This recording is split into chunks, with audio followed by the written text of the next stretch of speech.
Bienvenidos a todos en el nuevo y primer podcast, Ali Podcast del 2022. Nuestro invitado de hoy es un personaje fundamental para lo que respecta a la parte de logística, de entregas, de todos los que son insumos y medicamentos para nuestra querida Venezuela. Y su labor, como lo dije antes, es fundamental. Él es el coordinador y responsable de Ali en Venezuela.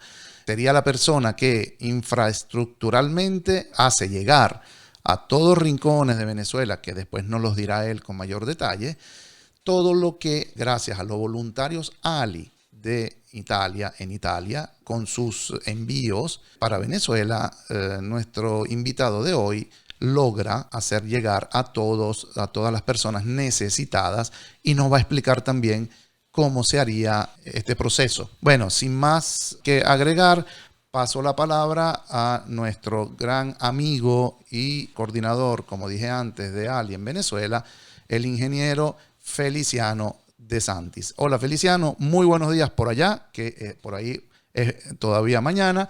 Ujú. Y bueno, estás aquí invitado, te repito, con mucho orgullo, porque tú eres una figura muy importante, yo diría fundamental, junto a todo lo que es la labor en Italia de los voluntarios, pero sin tu granito de arena, que es muy grande, las personas no tendrían acceso a los insumos o medicamentos. Te doy la palabra, Feliciano. Bueno, gracias Roberto, gracias por la diferencia de entrevistarme y de verdad un gran saludo a toda esa familia Ali que ha venido haciendo un trabajo magnífico, es el verdadero trabajo. Nosotros aquí simplemente somos beneficiados de toda esa labor y bueno, hemos tratado de que todo ese esfuerzo que se hace en Italia a través de todos esos centros de recolección de medicamentos y a través de esas buenas intenciones de la directiva de Ali y de todos ustedes, pueda terminar felizmente en manos de las personas más necesitadas y en manos de las instituciones que sé que están haciendo una labor excelente y que están llevando esa gota, porque es una gota en este océano de necesidades, mm, llevarlo a la gente que realmente lo necesita. Así es, Feliciano, así es. Mira, y para comenzar la serie de preguntitas, ¿no? Y vamos a hacerlo de una forma muy amena y muy tranquila. Cuéntame un poco qué te motivó a formar parte de Ali, cómo conociste a Ali, qué fue lo que de verdad te empujó a decidir, porque bueno, tú eres un ingeniero, tú tienes tus responsabilidades, tu trabajo en Venezuela. Hacer esta labor implica mucha dedicación y mucho tiempo. Vamos a estar claros con eso. Entonces, yo quisiera que tú le cuentes a todos nuestras personas, las personas que nos siguen, cómo fue este encuentro. Bueno, realmente mi llegada a Ali fue un encuentro accidental totalmente. Eh, yo me fui a Italia un verano, un septiembre me recuerdo, y cuando llegué a Italia, la esposa de un primo, Andreina de Angelis, para ser exacto, me dice: Feliciano, aquí hay un médico venezolano que recoge medicinas para Venezuela. ¿Tú lo quisieras conocer? Y yo le dije, claro, si ayuda a Venezuela, me gustaría conocerle. Claro que sí. Y ella inmediatamente lo llama y bueno, le dice que yo estoy interesado en conocerle y Eduardo León Bruni, en este caso, accedió de inmediato y me dio una cita para las 3 de la tarde. Bueno, yo me fui a su consultorio médico y ahí estuve esperándolo. Y cuando llego, bueno, me consigo con un personaje que yo jamás, o sea, me impactó demasiado oír a una persona que tiene tantos años fuera de Venezuela y que hablaba con una yerga o con un acento propio de los años 80 de Caracas, ¿no? Y yo dije, wow, qué impresionante, ¿no? Y me cuenta y me contó todo lo que hacían. Y en aquel momento me dijo que de este lado, porque en ese momento la situación política aquí era dura, el gobierno perseguía a muerte todo lo que era ayuda humanitaria, porque no quería reconocer la situación tan trágica que se estaba viviendo. Yo en ese momento, eh, previo a esto, fíjate cómo son las cosas, cómo se enlazan. Mi hija, que trabaja en una transnacional importante, Ella antes de iniciar en esta empresa, ella tenía un pequeño programa de responsabilidad social y nosotros en la empresa, en nuestra empresa, Ingenieros de Santi, también teníamos un programa de responsabilidad social, pero más ligado a temas educativos. Yo soy profesor de la Universidad Central y desde Ok. allí, bueno, otorgábamos becas para tesis y otorgábamos pasantías para estudiantes. O sea, era una proyección más educativa que asistencial. Dado que el país cambia drásticamente, mi hija también comienza con un pequeño proyectico donde los domingos se hacía comida y se llevaba a personas que estaban en situación de calle. Pero yo sí me pregunté un día, o sea, en vista de que la situación país estaba empeorando ostensiblemente, dije, bueno, yo creo que nosotros, por todo lo que hemos recibido, porque te voy a decir, ser sincero, yo no quiero presentarme aquí como una persona que está sufrida para nada, a mí siempre me fue bien en Venezuela, y precisamente dije eso, ¿no? Dado que nos ha ido tan bien, afortunadamente, yo trabajo con mis dos hermanos y nos ha ido bien, nosotros necesitamos hacer más, o sea, necesitamos, yo quisiera hacer algo y te juro, yo que no soy un creyente así furibundo, yo le pedí a Dios eso, que me diera un camino de qué podía yo hacer para contribuir con la crisis o para contribuir con la reducción de la crisis, no con la crisis propiamente. Y casualidad que me voy a Italia y me tropiezo con Eduardo. Entonces me pareció que era perfecto ese enlace, pues la necesidad que yo tenía de dar un apoyo a una sociedad que me lo había dado todo, porque Venezuela me lo ha dado todo, mis estudios en la Universidad Central, en la Simón Bolívar, todo, mi formación, todas mis cosas prácticamente fueron producidas en Venezuela. Pues mis trabajos fuera del país son quizás un 10% de lo que hice en Venezuela. Y ¿no? Se dio esa sinergia y aquí estoy, pues. Al principio fue un esfuerzo pequeño porque Eduardo me dice, no, allá no hay nadie porque todo el mundo tenía miedo al gobierno. Yo afortunadamente, dada mi posición como profesor de muchos años en la Universidad Central, pude, o sea, tengo de alguna manera cabida en todos los sectores políticos del país a través de mis estudiantes o mis ex estudiantes. En ese sentido, yo no tenía mucho miedo, pues, o sea, yo sé que era difícil la situación y Eduardo me dice que, bueno, que en ese momento no había nadie de este lado y que lo que llegaban eran unas poquitas cajitas. Cuando me dijo el número de cajas, que eran 10 o 12 cajas, yo le dije, pero Eduardo, eso no es nada, o sea, eso para mí no es nada. O sea, con mucho gusto yo las distribuyo, no hay problema. Bueno, eso comenzó así con 10, 12 cajas y ahora hablamos de contenedores enteros de medicina, lo cual me enorgullece porque, bueno, pudimos hacer crecer el programa, fundamentalmente ustedes allá, porque aquí nosotros simplemente recibimos. Y bueno, me enorgullece porque ahora podemos hacer una distribución un poco más al mayor, pues, de todas estas medicinas que llegan de Italia, que han sido muy útiles y que hemos de las cosas que más me enorgullece la cantidad de vidas que hemos salvado, particularmente de niños, llegando con un antibiótico a tiempo. Exactamente, exactamente. Propio así como lo está exponiendo. Bueno, ya esa era la otra pregunta que me voy, ¿no? ¿Quiénes se benefician de estas entregas, de todos estos medicamentos? ¿Cómo hacen las personas para poder acceder a todos estos medicamentos? Yo tengo entendido que, bueno, sabemos muy bien que eso va entregado a las varias asociaciones que van en conjunto con Ali Onlus, pero tú físicamente y logísticamente, en un modo un poquito también, vamos a hablar en un modo contenido, pues.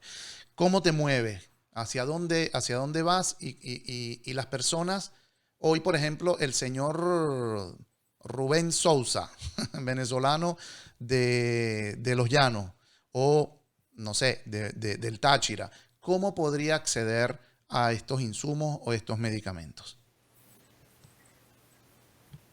Fíjate, es una pregunta muy interesante, ¿no? Y que tiene muchas aristas desde el punto de vista tanto logístico como social.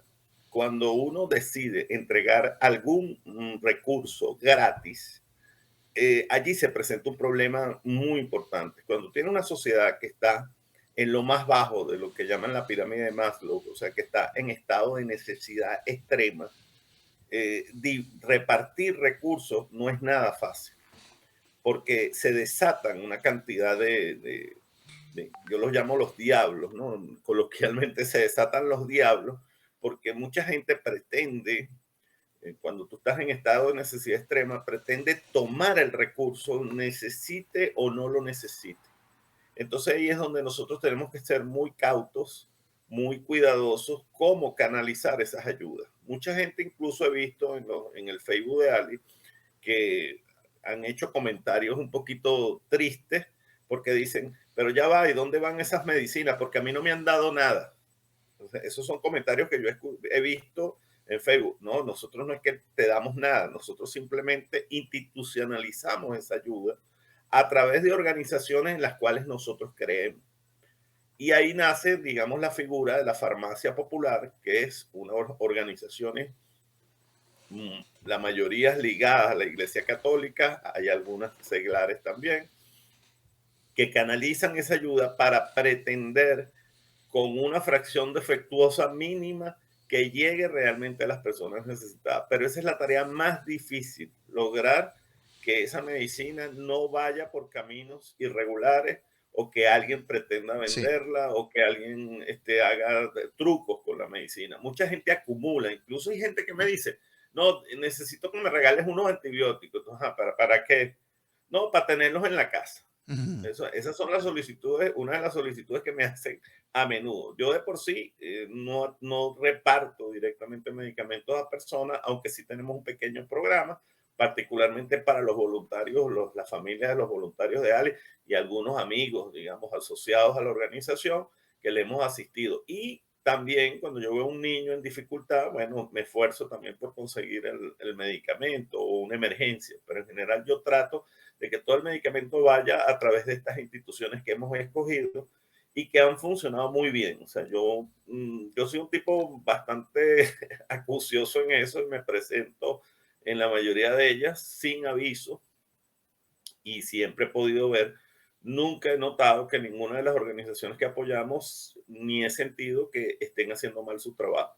Obviamente con todos estos problemas que implica repartir algo que es gratis. O sea, que es gratis para Claro, ellos, porque obviamente para Ali no es gratis. no O es, sea, no el es. gratis, eso es algo que la gente no entiende. El gratis existe porque alguien pagó por ello, ¿no? El gratis Exactamente, como tal no existe. exactamente. Sí, sobre Ujú. todo la parte de los envíos que es sumamente costosa, ¿ok? Los containers. Pues, Costosísimo. sí, puedo agregarte que Ali es una estadística, y bueno, es una estadística real. En el año 2021 que acaba de finalizar, ha enviado a Venezuela nada más y nada menos en medicinas e insumos 24.000 kilogramos. No es nada poco. Eso es correcto. Esa es la cifra que me transmitieron a través de la junta directiva y eso realmente nos sentimos orgullosos porque he leído, por ejemplo, la cooperación con Rusia. Venezuela mandó 12 toneladas. O sea, nosotros tuvimos doble que la cooperación rusa, por ejemplo, Exactamente. y mucho más que la mayoría de las organizaciones que están trayendo medicina. O sea, Bueno, que definitivamente la sí labor se se ha está hecho una labor realizando. importante. Sí, y se está realizando, se está llevando a cabo con los mejores éxitos y la mejor finalización. Feliciano, cuéntame qué es lo más gratificante. Cuéntame dos cosas. Lo más gratificante que te haya tocado vivir y sobre todo, cosa fea, pero bueno, así estamos, lo más doloroso que hayas podido vivir en lo que se respecta a tu labor como coordinador de Ali en Venezuela.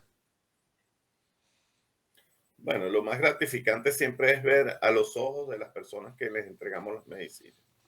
Yo cuando voy a las colas de las farmacias populares que manejamos y veo a la gente, cuando recibe el medicamento, se refleja en los ojos un agradecimiento tan grande que tú lo percibes, ¿no? Esa energía de Sí, esa persona que siente que, bueno, que le hemos hecho un bien y eso se ve todos los días, ¿no? También el apoyo que uno recibe de la gente, en fin.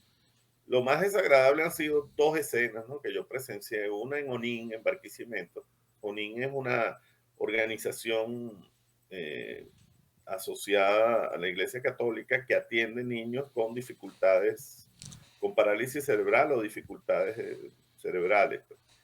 Y esos niños, la mayoría de ellos tienen problemas de convulsión. Un día llegué allí a esa institución siempre le llevábamos, no solamente de Ali, sino del programa Ayuda Humanitaria para Venezuela, que tiene sede en Miami, y conseguí una cantidad de niños convulsionando y no tenían ninguna pastilla para darles a estos chamos.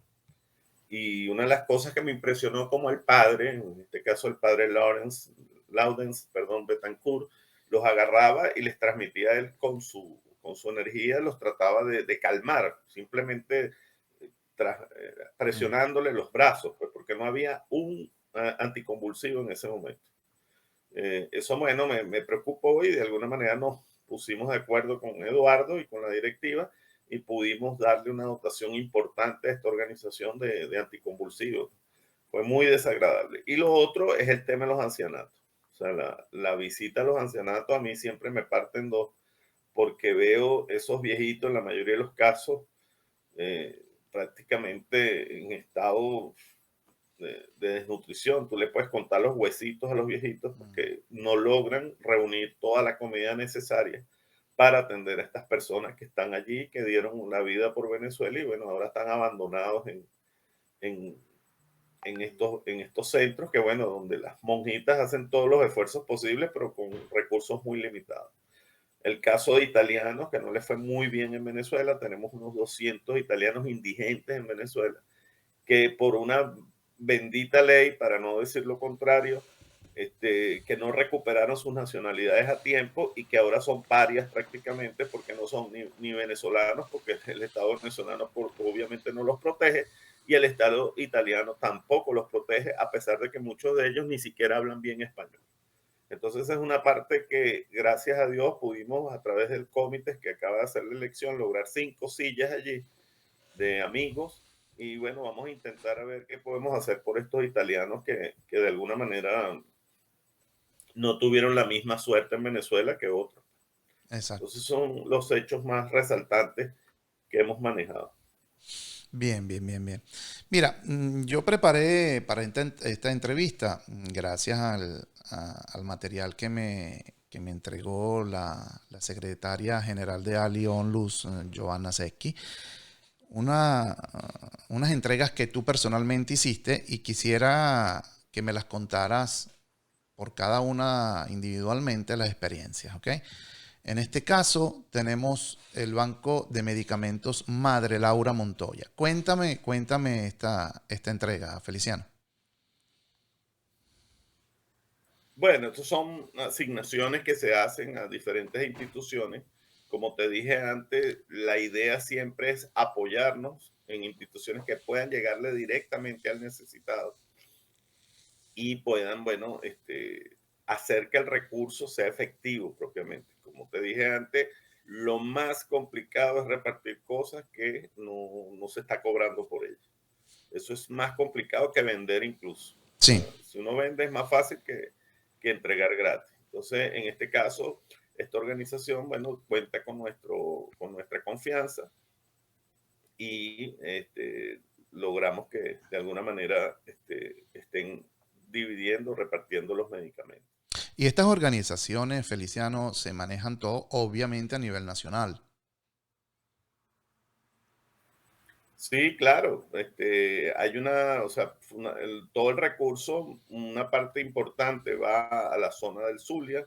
Estamos enviando también a través de la organización Niños de la Selva a la selva para atender a los niños en estos sitios. En Caracas tenemos 2 farmacias populares, una a través y un programa especial que es el programa de medicina solidaria. Tenemos el caso de Cáritas, la farmacia Cáritas, tenemos la farmacia de Remedio Entre Todo que la manejan los franciscanos en la iglesia de la Florida. En el litoral tenemos Manos para Vargas que atiende Sí, aquí tenemos toda todo esa, ese sector sí, de aquí las tenemos todas necesidades. esas fotos, exactamente. Por ejemplo, Sí, Madre Laura Montoya, ¿dónde se maneja? ¿En qué estado? Madrugalanda Montoya se maneja en el Distrito Federal, o sea, Ok, fundamentalmente en la región central. bien. Por ejemplo, ahorita tengo Caritas Venezuela, que la nombraste antes también. Ellos, Sí, ellos explícame un poquito, sí. tienen su farmacia ahí en la conferencia episcopal y Y desde allí, bueno, tú ves todas las mañanas, de hecho, una vez fui detenido por la policía y Oh, una de las cosas, llevando medicamentos precisamente aquí, me figúrate. detuvieron ahí en Antímano. Fue una detención un poquito violenta porque me dejaron del carro prácticamente a empujones. Y una de las cosas que me dio mucha satisfacción fue que cuando le cuento al policía, eran como 6 policías que me cercaron, pues era porque llevaba la camioneta full de caja. Y una de las cosas que me dio mucha satisfacción fue que cuando le dije al policía, mira, estas medicinas son para la farmacia que tenemos ahí en Caritas. Yo no sé si tú has visto que todas las mañanas hay una cola larga de gente. Me dice, ah, sí, yo no sabía que eso era para medicina. Y el tipo al final terminó escoltándome hasta Caritas. Y después el señor se ha hecho un gran amigo nuestro, pues siempre está pendiente de que no nos interrumpan nuestra labor en esa zona, ¿no? Entonces, fíjate Excelente. cómo las sinergias van funcionando. Pero Exactamente. fíjate la imagen que él tenía de ver la cola todas las mañanas de gente. Él de alguna manera inmediatamente se dio cuenta que lo que estábamos haciendo era bien, pues que no había ningún problema. Claro, y que es que como todo, todas las personas se podrían beneficiar, si no es hoy, será mañana, de esta ayuda, así él mismo o alguno de sus familiares.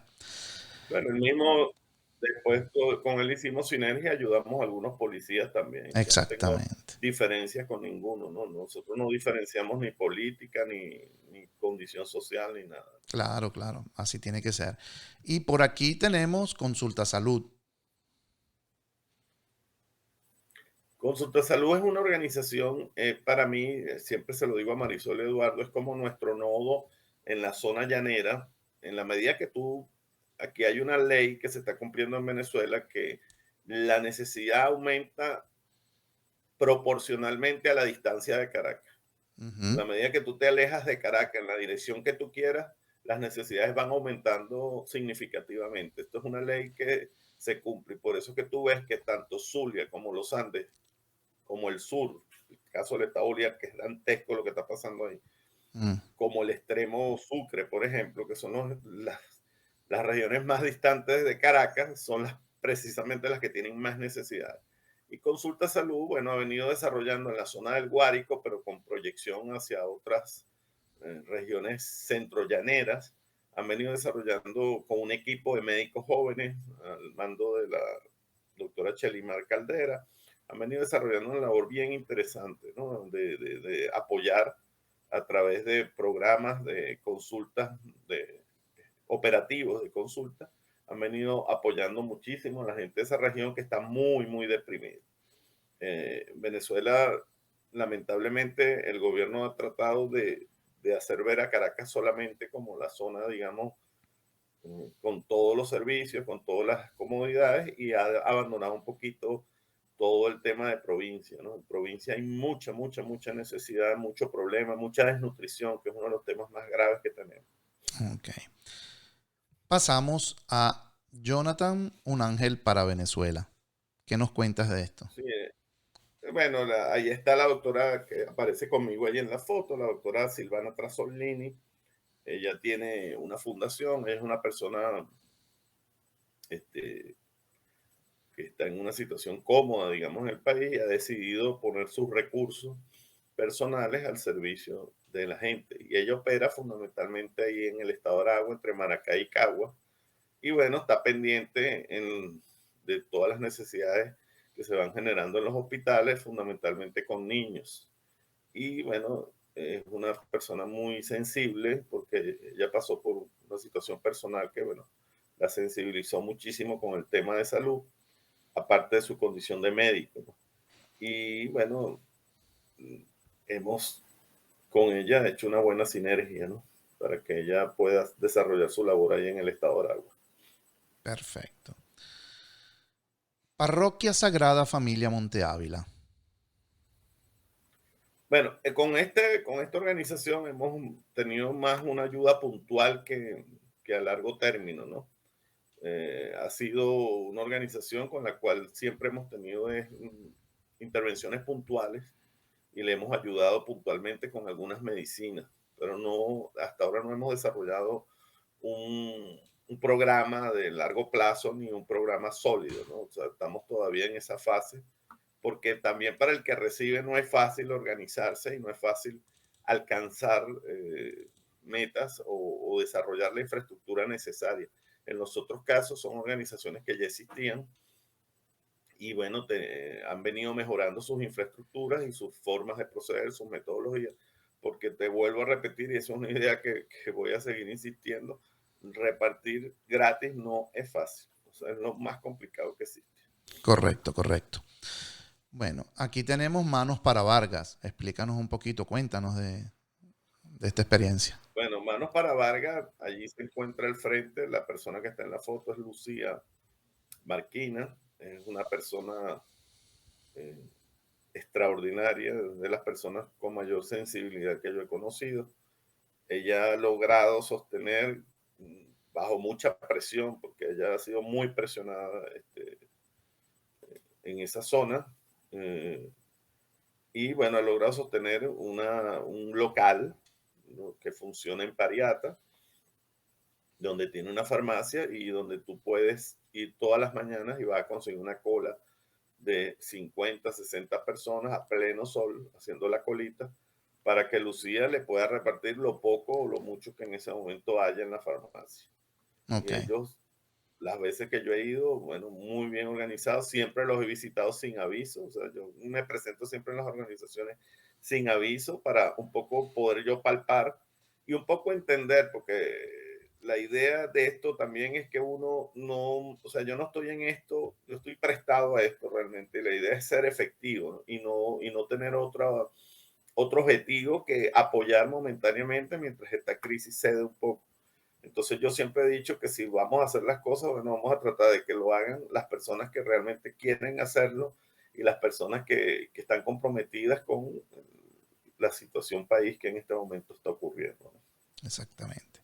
Bueno, y finalizando las fotos que preparé para esta entrevista, tenemos esta, que es un reconocimiento en particular para tu labor, para tu persona, que Ali les entrega a algunas personas cada año.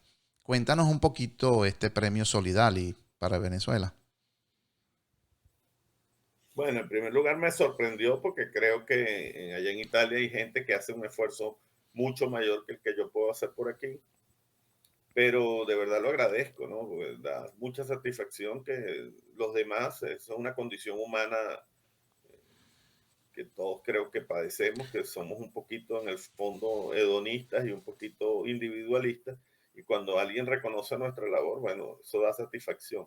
No obstante, insisto que el esfuerzo grande, lo que hace posible que todas esas medicinas entren al país y puedan ser, digamos, utilizadas por los venezolanos, se encuentra en Italia. Pues nosotros simplemente hacemos lo que yo digo, como le digo yo a todo el mundo, yo tengo el privilegio de ser la cara visible ante el necesitado. Entonces la gente va a pensar que soy yo el único que intervino en esa cadena de solidaridad, y no es verdad, pues yo soy el último eslabón de esa cadena.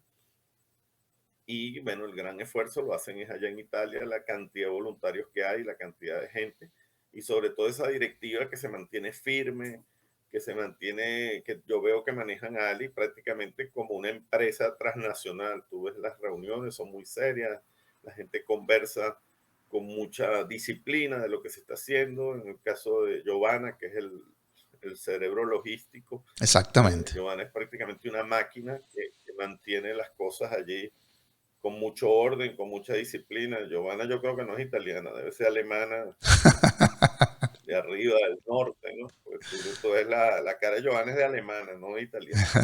Entonces, a lo mejor me va a matar por decir esto, pero realmente gracias a ella, a toda esa directiva, al cerebro de Asunta, que tiene una virtud de poder interpretar claramente los procesos que se van dando, esa vehemencia que tiene Eduardo, que siempre está pendiente de todo, eh,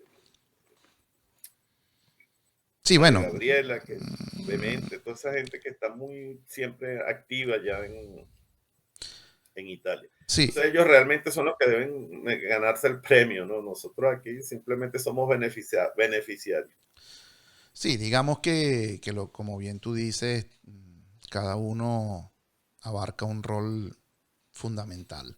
Hasta desde el primero porque los procesos, como dices tú también, hay un proceso muy importante, ¿no? Y muy delicado y muy tedioso, que es el preparar las medicinas, el escogerlas, el poder elaborar todos los containers, todos los paquetes, las cajas, en una manera de que pesen lo menos posible para poder ahorrar siempre sobre los envíos.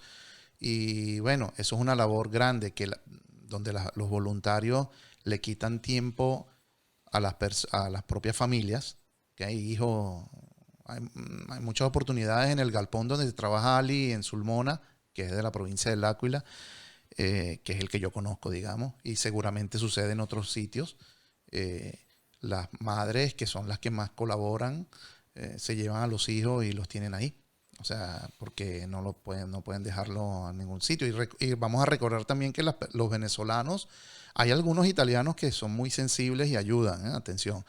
Pero tenemos, claro, la gran mayoría de los venezolanos que son personas que han emigrado, quien tiene muchos años aquí o quien acaba de llegar o quien está todavía en el proceso de adaptación, incluso social, del trabajo y todo, que hacen un esfuerzo enorme. Tú tienes mucha razón en eso, pero sin quitar obviamente a tu gran logística, que es la de distribuir obviamente todas estas medicinas y que lleguen a las manos de todas las personas necesitadas. Pues.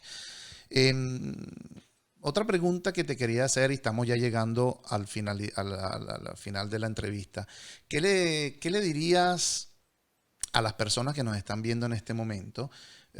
¿Cómo podrían contribuir y cómo podrían ayudar a Ali más allá? Bueno, claro, yo diría inmediatamente con donaciones de dinero, porque es lo que nos hace falta para poder enviar todos estos containers. Y como repito, 24.000 kilogramos enviados para Venezuela en el año 2021. En medicinas, de verdad que eso es una enorme cantidad, si tú me lo confirmas. No, no te quede duda. 24.000 kilos de medicina, eso hay que verle la cara, ¿no? Pues la Esa- medicina por naturaleza es liviana. Y Exactamente. eso es un volumen impresionante, ¿no? de medicina que, bueno, afortunadamente yo diría que la bendición de Venezuela, y fíjate que cómo las cosas se van dando en la vida, ¿no? Venezuela fue un país de puertas abiertas al extranjero, tú y yo lo sabemos porque Claro, somos descendientes de esos italianos que se les abrieron las puertas aquí en Venezuela cuando Italia tenía una crisis profunda en la posguerra. Y fíjate que eso a la larga, no solamente de italianos, sino de portugueses, franceses, holandeses, aquí estaban todas las nacionalidades, país cosmopolita totalmente, más toda la inmigración latinoamericana. Y eso se convirtió, fíjate, a la larga en un activo del país, gracias precisamente a esa conexión venezolana con todo el mundo, con los hebreos, con los italianos, los franceses, portugueses, españoles, etcétera. Se convirtió en un activo que ahora significó una gran ayuda para los pobladores o la gente que decidió quedarse en Venezuela. Entonces, la vida es así, ¿no? Cuando tú haces el bien, como lo hizo Venezuela en el pasado, que nunca tuvo, a diferencia de los chilenos, por ejemplo, aquí recibimos toda la gente perseguida por la dictadura de Pinochet. sí, cómo no. Lamentablemente Chile no nos devolvió la píldora y le Sí, está negando los derechos allá a los venezolanos y no los deja entrar. Nosotros sí dejamos entrar a los chilenos. De hecho, cuando yo mis primeros semestres de ingeniería los hice prácticamente con una cantidad de profesores chilenos. Pues ujú. no solamente los dejábamos entrar, sino también se les daba trabajo La oportunidad y, profesional, claro. y la oportunidad, y esa gente estuvo aquí hasta que, bueno, las cosas en Chile cambiaron políticamente. Y ellos ahora, bueno, no tuvieron la misma cortesía, como no la tuvo Trinidad, que también permitimos que mucha gente de ese país viniera, o como no la ha tenido Panamá, o como no la ha tenido estos países que no se han comportado a la altura con la necesidad que tiene el país en este momento. Exactamente. Bueno, Feliciano, te dejo unas palabras libres, mm, uniéndome a la pregunta de antes, que qué le podrías decir a las personas que nos ven, cómo poder ayudarnos y eso. Te dejo un espacio, un minuto, un Ok. par de minutos para que tú puedas exponer tus mejores pensamientos, digamos, hacia las personas que nos ven. Sí, bueno, a los venezolanos que están aquí, una de las cosas que yo le critico al venezolano es que todavía no ha aprendido lo que es el trabajo social o el trabajo comunitario. Yo invito a todos los venezolanos que se encuentren que se incorporen a las tareas comunitarias. Las tareas comunitarias no tienen que ser necesariamente en el área de medicina ni en el área de la salud. Implica la organización, implica el trabajo por tu comunidad, el trabajo siempre, yo toda mi vida, mucho antes de esta crisis, toda mi vida siempre dediqué un espacio de tiempo a mi comunidad, un espacio de tiempo a mi gremio, un espacio de tiempo al área educativa. Y yo creo que eso es lo único que va a salvar esta sociedad. Si todos los venezolanos de alguna manera se incorporaran a una actividad comunitaria, o sea, poder llevar en comparsa tu trabajo personal, tu desarrollo personal con alguna actividad comunitaria, créanme que el país va a cambiar significativamente en todos los aspectos, porque la organización comunitaria, el poder unirse para lograr causas comunes, es lo único que nos va a ayudar. Todo lo demás son cuentos chinos. Y todo el mundo está esperando siempre un mesías o una fuerza exterior que venga a resolver los problemas. No, nadie nos va a resolver los problemas en el mundo porque no hay razón para hacerlo. Ni ningún mesías nos va a resolver los problemas. Los problemas se resuelven precisamente cuando se desarrolla tejido comunitario, tejido de organizaciones civiles, tejido de entendimiento entre diferentes actividades que se pudieran lograr. Hay mucho por hacer, el país no está perdido como lo hacen ver algunas personas. El país apenas es un país que está todo por hacer y que tiene todavía la energía suficiente para lograrlo. En términos económicos, se habla por allí de que, bueno, hay una mejora, sí la hay, pero las necesidades siguen allí. O sea, todo el problema de fondo, como es el tema de desnutrición, el tema asistencial, el tema de degradación social que está ocurriendo fundamentalmente en los sectores populares, está allí presente. Y sobre todo abogo por la provincia, que bueno, está siendo muy golpeada, particularmente los estados andinos, el Zulia, el extremo oriente, allá el estado Sucre. Yo pienso que tiene que haber de alguna manera un despertar de la gente y dejar de ser individualista para pasar a hacer un trabajo de organización que en nada tiene que ver con lo político. O sea, no se trata de hacer trabajo de comunas ni nada por el estilo, sino unirse para causas comunes. Y de verdad te agradezco esta entrevista y bueno, y muchos saludos allá en Italia. Gracias, Espero que el Feliciano. COVID ya mejore, que mejore el COVID, que entiendo que tienen bastantes problemas allá. Sí hay Afortunadamente aquí no bastante. ha atacado tanto. Sí hay bastante. Bueno, Feliciano, de más está decirte y reiterar de verdad, nuestro orgullo de tenerte como componente de Ali, como persona, sobre todo como tu persona a la que eres. Y bueno, dejar una puerta abierta para una próxima entrevista para programar, para actualizarnos con algunas otras situaciones y bueno, ver un poquito cómo se desarrolla este próximo 2022. Eh, Les recuerdo a las personas que nos están viendo en este momento la página web de Ali, www.alionlus.org, que ven aquí escrita, y por la parte de las redes sociales. Feliciano, gracias por todo, gracias por tu gran labor de nuevo y gracias por tu tiempo que tú pudiste dedicar hoy domingo. A la próxima, Feliciano, y muchas felicidades y un gran abrazo. Gracias por todo. Gracias, Roberto, y saludos a todos por allá. Gracias, gracias. A la próxima.